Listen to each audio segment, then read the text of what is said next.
Welcome, everyone, to Real Estate on the Up, the podcast that takes you behind the scenes of the real estate world in Orlando. I'm your host, Kyle Madoran, and on this show, we're all about pulling back the curtain with the unfiltered truth about real estate. We're not just here to sell houses. We're here to provide concierge-style service because everyone loves being treated like a VIP. This podcast is your go-to resource for transparency, integrity, and the knowledge you need to make smarter real estate decisions. Whether you're a seasoned investor or a first-time homebuyer, we've got you covered. So buckle up and get ready to move up in the world of real estate. It's time for Real Estate on the Up.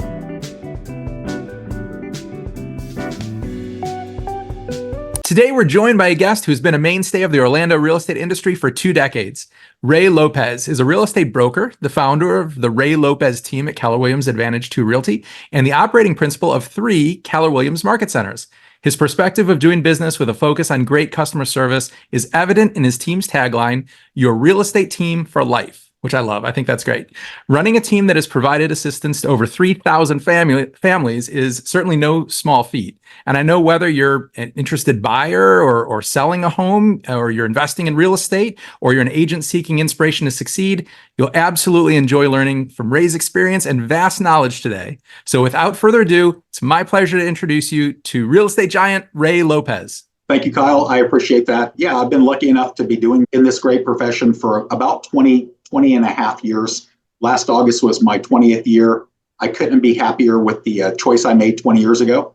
I've been lucky enough, me and my team, to help a little over 3,000 families find their real estate dream through our help. That is what makes me get up every day and love what I do. And in 2021, I was able to acquire my 4th Keller Williams office. And now I have about 1,000 agents that are under the Keller moniker. And our job is to serve our community and help people reach that real estate dream. So this is what we do for a living, 7 days a week, and I couldn't be any happier.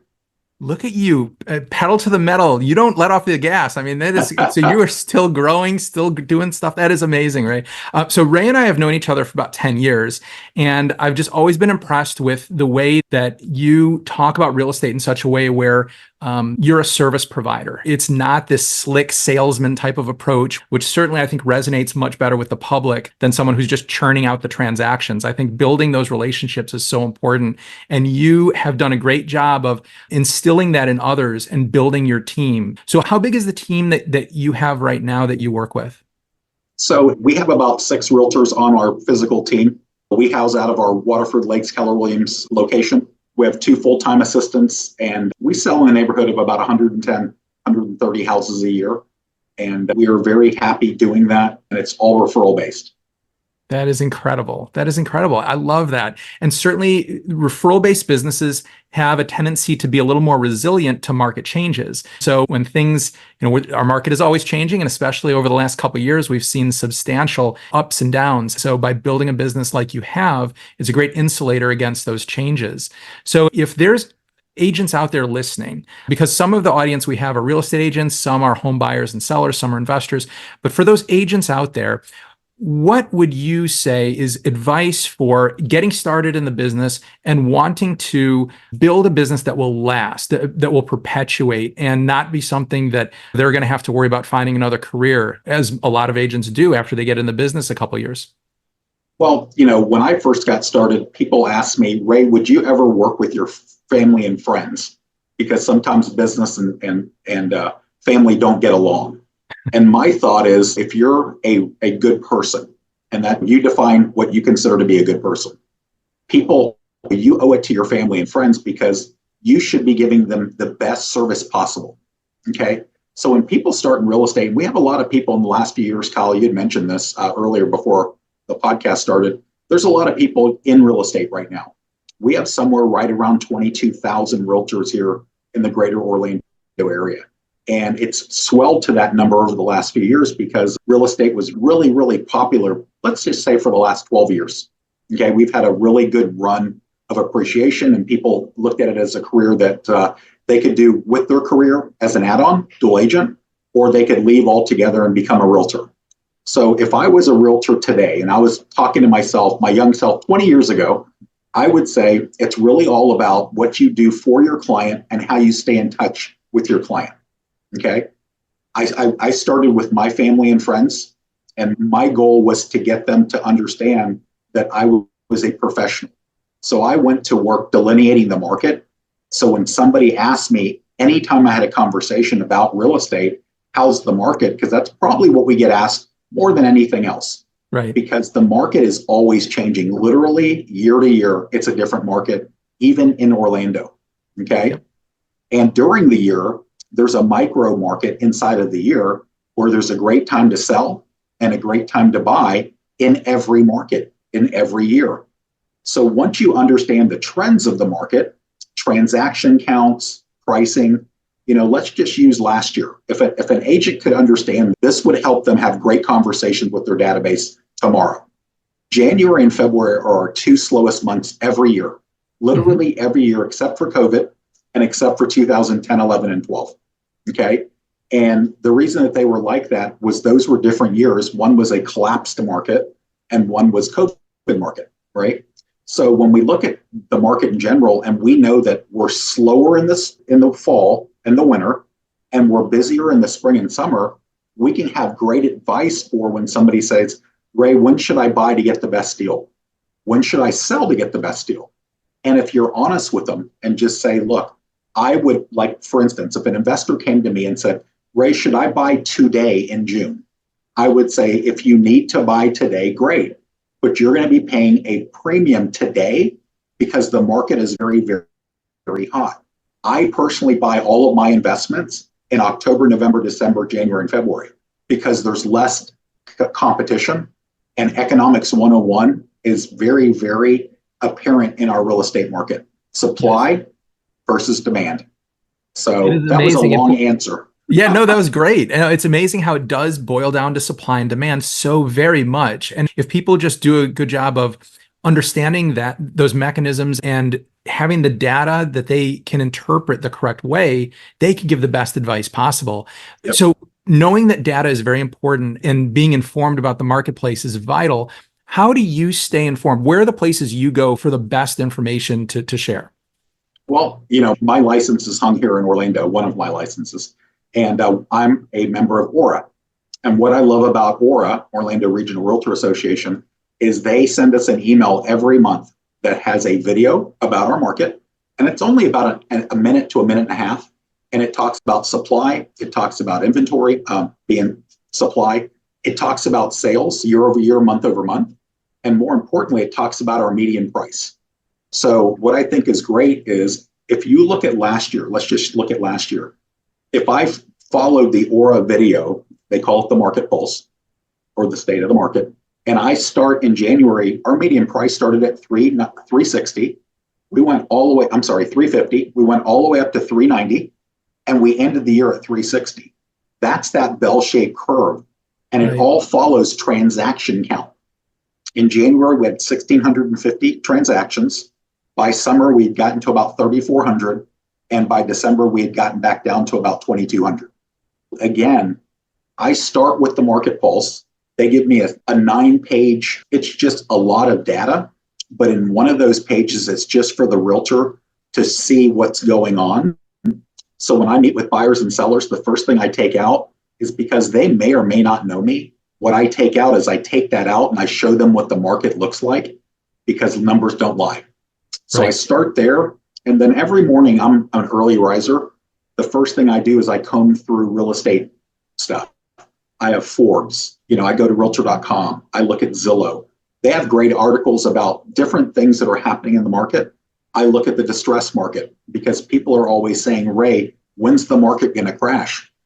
Well, unfortunately, if it hasn't crashed yet, we're not looking for a crash. But yeah, I read a lot of articles and I take from that. And I'm lucky enough to teach in several market centers, market centers and office in several market centers throughout the month. In the last 12 months, Kyle, I've been lucky enough to teach around the state in 17 different Keller Williams offices in the state of Florida.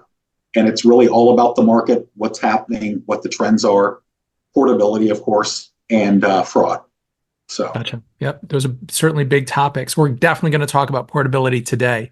Yeah. So going back to how you mentioned that being informed about the marketplace, about what's happening is so vital for buyers to understand, is this the right time to purchase? Should we wait until a better time? What's the market doing? What advice are you giving customers today? Because a lot of people are approaching the market very cautiously. They have a lot of questions about what's happening now and what's going to unfold in the coming months. So if you have, let's say, first-time home buyers coming to you now, what is your advice for those buyers? Well, for first-time home buyers, it's really about affordability. Our biggest challenge right now in real estate is the affordability of the market.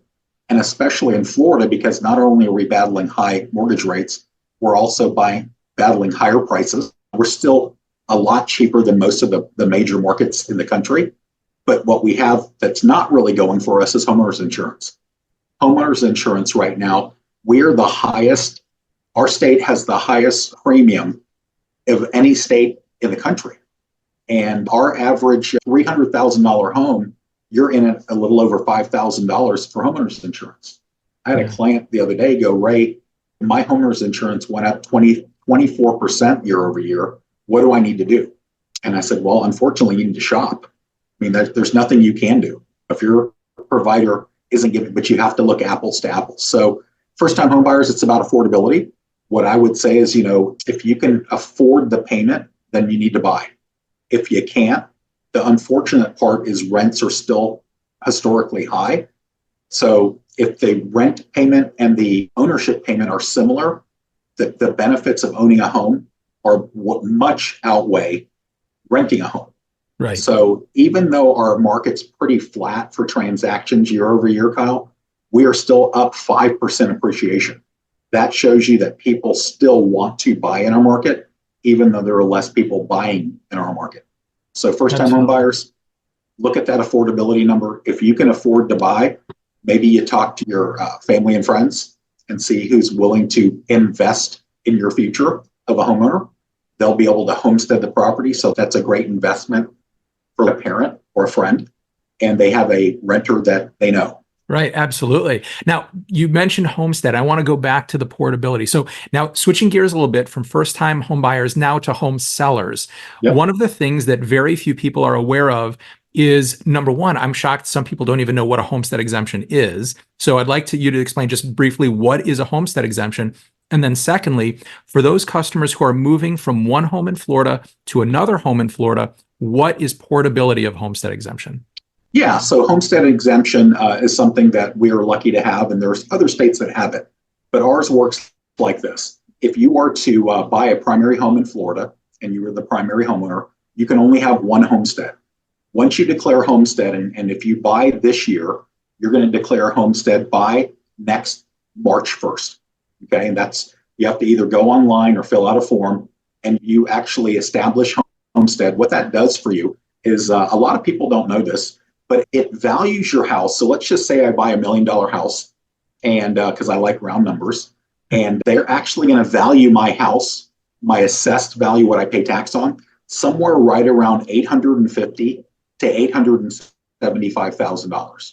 Okay, and in talking to the property appraisers, the reason they give us a break on that is they know that if we were to sell that property, we would incur costs to sell it, and they're being very generous because 12 to 15% is a lot to sell a house, right? But I'm okay taking the break at 15%. Okay. Yeah. So if they assess the property at $850,000, that's a benefit because you pay less taxes. Then you get a $50,000 homestead break. So if I buy $1 million house, they assess it at $850,000 minus $50,000. Now my taxable value, my assessed value, comes in at $800,000. That's a lot better than paying tax on $1 million. I don't think anyone will argue with that. Yeah. Yeah. And another great thing is with homestead, that your assessed value can't go up any more than 3% a year. Right. That is key. So yep. That is key. I've been living in my house now for 21 years, and my house is worth about $700,000. If I were to sell it tomorrow, I pay tax on $263,000 because I've lived there. So, yeah. Yeah, capping that amount of increase annually is so very important. And that's one of the biggest benefits, especially in a market like ours that has been appreciating so steadily and at a very rampant rate over the last few years. So that is a great way to make things more affordable the longer you're in a home. And now let's talk about portability. So if you're selling your house in Florida and moving to another place in Florida, What does that mean? What is portability? Because I know a lot of real estate agents aren't even familiar with that. Yeah. So portability is if you have a homestead in Florida, so you're the primary homeowner and you're buying another homestead in Florida. So when I teach these classes, Kyle, people will say, well, I have this investor. And I say, no investments. This is primary homeowner. This is your benefit of being homesteaded. Okay. You sell one homestead and you buy another homestead. There is a time frame that you can actually take your savings. And the savings are this. If you pull up your tax roll in any county of the 67 counties in Florida, and you look at your assessed value, that's what you pay tax on, mine's 263, and you look at your market value, and what market value is, Kyle, is what the property appraiser says your house is worth, kind of like a Zestimate, right? They basically had never been in your house. I had the pleasure on a couple days ago having breakfast with the Seminole County property appraiser. And I had questions like, how do you figure market value? Because it's so far off. And he goes, Ray, that's our biggest challenge. He's got 180,000 residences in Seminole County that they do market value on every year. And he was telling me all the different things that they're doing to keep up with that. And he goes, we know they're low, but we're doing everything we can. So the simple answer to portability is if you take your market value that's on your tax roll and you subtract your assessed value, the difference in those two numbers come in, and that's your portability that you move with you. Okay, so for instance, with my house, I have about $218,000 in portability. Okay, if I move to another primary residence in Florida, and I can take that with me, and that constitutes every $50,000, Kyle, constitutes $1,000 in savings. So Wow. my 218,000 is about $4,200 in tax savings that if I don't fill out that portability form, I don't get that savings. So I have had people, as soon as I found out more about this 2 years ago, I started calling everybody I knew. And I would ask them, hey, before you moved here, where did you live? And if they said, yeah, I moved from Tallahassee 2 years ago, they could actually go back up to 3 years back and get portability out of an old house. Isn't that That is crazy? fantastic. I'll tell you what, Yeah. for anyone who's listening today, you could potentially, Ray could have just saved you thousands of dollars. So That's right. that is, thank goodness you tuned in. So one other thing, Yeah. Kyle, going forward. So let's just say I've got somebody right now, I'm listing their house this weekend. They're not going to build a house. It's going to take about a year to a year and a half. He goes, what's going to happen with my portability? So the reality is your portability actually goes forward too. We're going to sell his house, hopefully within a month, right? So let's just call it July. We sell his house in July. He's actually going to go live on his land in a trailer while his house is being built. Wow. That's kind of his thing. Yeah. So your portability stays in the house for 2 to 3 years. Okay. As long as you rebuy by the third year, then you actually can claim the portability. Now, this is the crazy thing. He's got about $4,500 in his house right now. But because when I went and walked the house, he built a mother-in-law suite a few years ago, about 5 years ago, that it's permitted, but for whatever reason was never assessed. So I'm meeting the property appraiser there on Tuesday. They're going to add that 450 square foot property on his land, and they're going to measure it, go inside, take a look at it, and his portability is going to probably go up $2,000 to $3,000 a year just by adding that structure. Wow. And that's working with the appraiser. How cool is that? That is pretty amazing. Yeah. Yeah. Yep. And now, was that your idea or was that something? Yeah, He didn't know. He didn't even know about portability. Excellent. He's like, what's this portability thing? Right. Excellent job. No, that it is amazing. So this is super important for everyone to know because there is so much lateral movement within the state of Florida, people moving from one community to another. I know around Orlando, the average time a family is in a home or a homeowner is in a home is only about 7 to 8 years. It's pretty short compared to the country as a whole. And so most of those people move from one community in Central Florida to another. Although we do sometimes have people relocating out, most people come here and they end up staying because it's such a wonderful place to be. And so this portability issue is so important. You could literally save thousands of dollars this year by taking advantage of it. So that is amazing.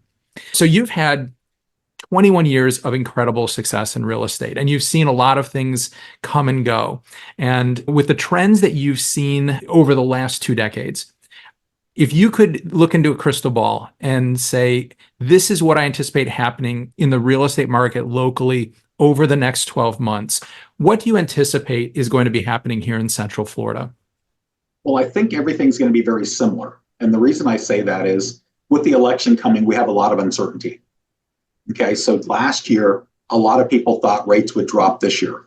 Okay, that was whenever we got to a certain inflation number and we got rid of certain numbers from the year before, inflation would go down. The problem is inflation hasn't went down, at least not fast enough. Okay, the reality is if rates end up touching 5% again, the market's going to go crazy again. It's going to look a lot like 2021. And even though in 2021, the average interest rate that year was 2.75%, and 5% isn't 2.75%. People have been stuck in these 7%-ish, high sixes. It touched 8 last November. People are just tired of paying these high interest rates. You're going to see a lot of refining, and you're going to see a lot of buying and selling. But the market, again, will go crazy. We just don't know when that's going to happen. We do know that we're going to be around high 6 to 7, probably for the next 12 months. Could there be a time in a year where rates go under 6? Maybe. There's just no indicators. Whether it's the old regime is going to stay there, the new regime is going to come in, we don't know. And with uncertainty comes a lot of people are just kind of nervous right now. Yep. So the market will be the market. And to be honest with you, I was lucky enough to sell in 2008. Woo! Talking about a bad market, Kyle, our best month of the year, we sold 1,400 homes. Oh my gosh. Yeah, that was a dismal market. At our lowest point, we sold 810 homes in September of 2008. 810 for the whole board. That's incredibly low. Incredibly low. Yeah. So, the good thing is 2008 is a lifetime event. When people talk about markets crashing, right now in January of this year, we sold 1,678 homes. That was our lowest number since 2009. So everybody thought, wow, this feels like 2008. Not even close. Yeah, vast difference. And Yeah. I think when we get asked that question, just like you do about the market crashing, for that to occur because of supply and demand, you'd have to have even a more significantly reduced demand than we already have. Yeah. And you'd have to also have an influx of supply. And there's just no foreseeable way that's going to occur. And one of the reasons it won't is because we're not going to have the rash of foreclosures like we had back then, because there's so much equity in properties because of the appreciation over the last few years. The average home in America, the stat is $295,000 in equity. The average home is 200. That's crazy. Yeah. That's a lot of money. And that's the difference. You had mentioned first-time home buyers. They're near and dear to my heart, by the way. I'm glad you mentioned them. I tell them, look, the average renter versus the average homeowner is 48 times more wealthy as being a homeowner. So as soon as you can become on your way of being a homeowner, as soon as that can happen, the better for you, right? Absolutely. I have a gentleman that called me yesterday. This is heartbreaking. So I sold a family of investors, the Patels, they're my number one client. I've sold them about 80 homes in the last 12 years. Wow. Yeah, they love to invest. And one of the condos that they have for rent right now, a gentleman called me and he goes, hey, I live on this lake and I'm getting older and I just don't have a lot of money anymore. I'm trying to retire. So I need to live in a condo and you have a condo for rent. And I said, tell me a little bit about yourself. Because again, I love to learn about people. Okay. He goes, well, this is my story. 13 years ago, I sold my home and I became a renter. And I've wanted to buy over the last 13 years, but every year there was a reason why I shouldn't buy. And I said, you know what's really sad? This is what hurts me, sir, because I didn't know who this gentleman was. If you had bought 13 years ago, think about that, Kyle. They had bought in 2011, the bottom of our market. Bottom of the market. Yep. So in 2011, I'm lucky enough to be on some real estate show, I don't know, monthly. And I was able to go on a news station in January to talk about the market for 2011. Remember, 2010 was our bottom. 2011. Our median price in Orlando was 95,000, Kyle. 95. As of today, it's 389. You know, he could have bought in 2011 when he sold his house at the bottom of the market and became a renter. And I said, well, sir, my goal is to get you into this rental and help you into home ownership in the near future. Yeah, it is heartbreaking when you hear those stories. And hopefully through the help of professional agents who have a passion for helping the customers that are out there, because I am also a huge advocate of home ownership. I think there is nothing that builds wealth. Just like the statistic you said, it's staggering how much more accumulation there is of wealth with home ownership than there is with renting. And I think that if the easier we make it for people to be homeowners, the better. And so I share your passion. And I love that about you, Ray. I've always loved the fact that you come from that servant's heart, that teaching heart. You love to instill your knowledge in people. And I know that everyone listening today certainly took away a lot from this conversation. So thank you so very much for the time you spent with us. Thank you. Ray. This is my great. pleasure. Absolutely. So people might have questions for you. You shared a lot of information, and I'm sure there's other things that they'd like to know. How can people get in touch with you if they'd like today? Yeah, so I have a lot of people text me from time to time about stats. My phone number, of course, is 407-697-8298. If you want more information, you can go to info@Ray Lopez Team. As far as if you have questions, that actually goes to one of my assistants. And trust me, you don't want me answering my email. So she will get in touch with me and I will get in touch with you. Of course, we have websites, Orlando Free Home Info. We also have raylopezteam.com. But yeah, my job in life is to better the real estate community. That's the way I see my passion. I love it. I love it. Ray, thank you again so very much. Everybody, Ray Lopez, thank you for your time. This has been invaluable. And as I say, may have saved you thousands of dollars by listening today. So this is great. There you go. I love it. Thanks again, Ray. Take care. As we conclude another eye-opening episode of Real Estate on the Up, I want to express my appreciation for joining us. Thank you for being a valuable part of the Real Estate on the Up community. Your time and engagement mean the world, so make sure you subscribe and leave a review. Your real estate goals are my priority, and my team and I are here to provide the personalized attention and service that have earned us high recognition. If you have questions, need guidance, or are ready to make a move, don't hesitate to reach out. I'm just a message away. I'm Kyle Madoran, one of Rate My Agent's top 100 in the United States, signing off. Until next time, take care and make those real estate dreams a reality.